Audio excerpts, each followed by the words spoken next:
Good morning. Thanks for inviting me. This seems like it's going to be a fantastic event, so thanks for including me. So, I have worked for the U.S. federal government, the public sector, for this is my 19th year. What I do right now is I work for a federal government agency. As you said, I'm also an adjunct professor at the University of Louisville, and I'm also a qualitative researcher. The focus of my research is really exploring the relationships between employee engagement, employee voice, and employee silence. So I'm just going to turn to you, Russell. What are some of the basics that you would say all companies need to have in place if they want to increase employee engagement? Where do they start? One is, what is your talent management philosophy? Second is, do you hire and develop strong, inspiring leaders? And the last is, are you operating in an open and safe culture? And I think the overarching guide to those three boxes are, what are the values of the organization? When you have values ingrained, then as an organization, you hire, train, and promote based on those values. And they become your guiding light as an organization. So when you look at that from a talent management and an engagement standpoint, then what you're saying really is the people we bring in are going to align to these values that live and breathe.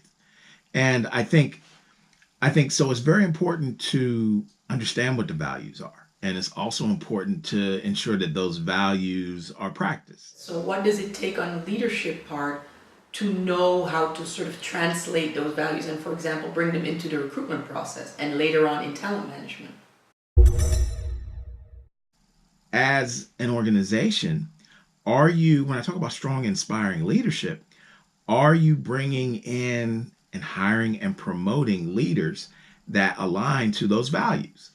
So let's say that trust is a value and you have trust. And that means as an employee, I can come in and I can take risks and I can be creative and I can be vulnerable.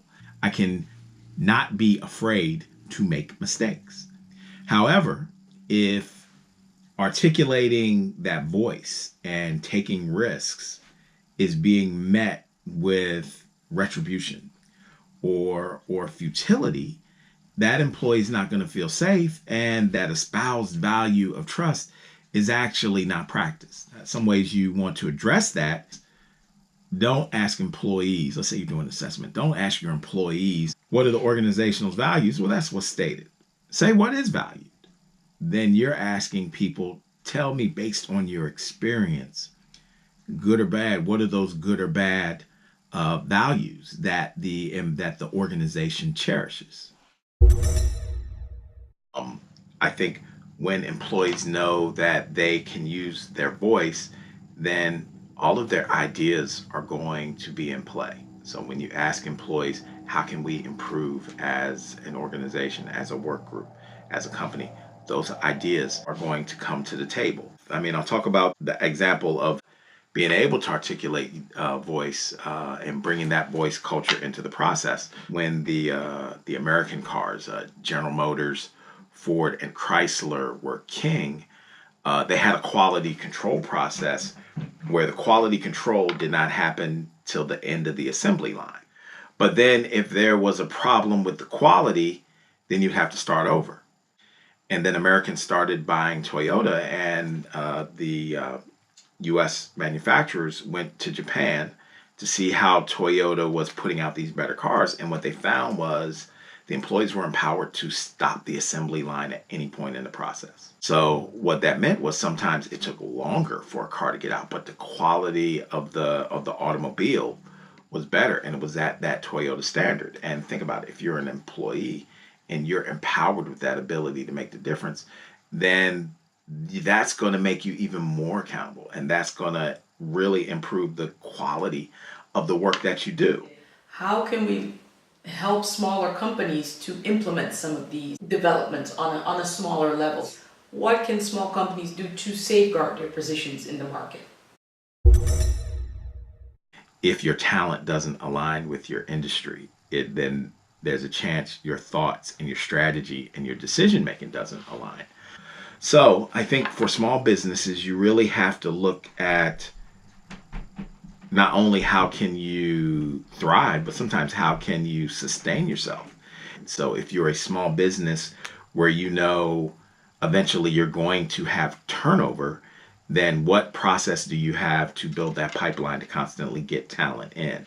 How do you navigate and manage talent so that when they leave, they are advocates of your brand and they are recommending people to come work for you? Then how do you have that mix of talent so that you can anticipate where industry's going, and how do you stay relevant with the directions industry's going? So I in undergrad college, I used to work in a record store, an independent record store, and around that time, a couple of the big box department stores here in the States, Walmart and Best Buy, started selling CDs. And that put a lot of your small independent record stores out of business. But what this record store understood, they realized they had someone with the IT savvy at that time to create an efficient IT concept where they could use email to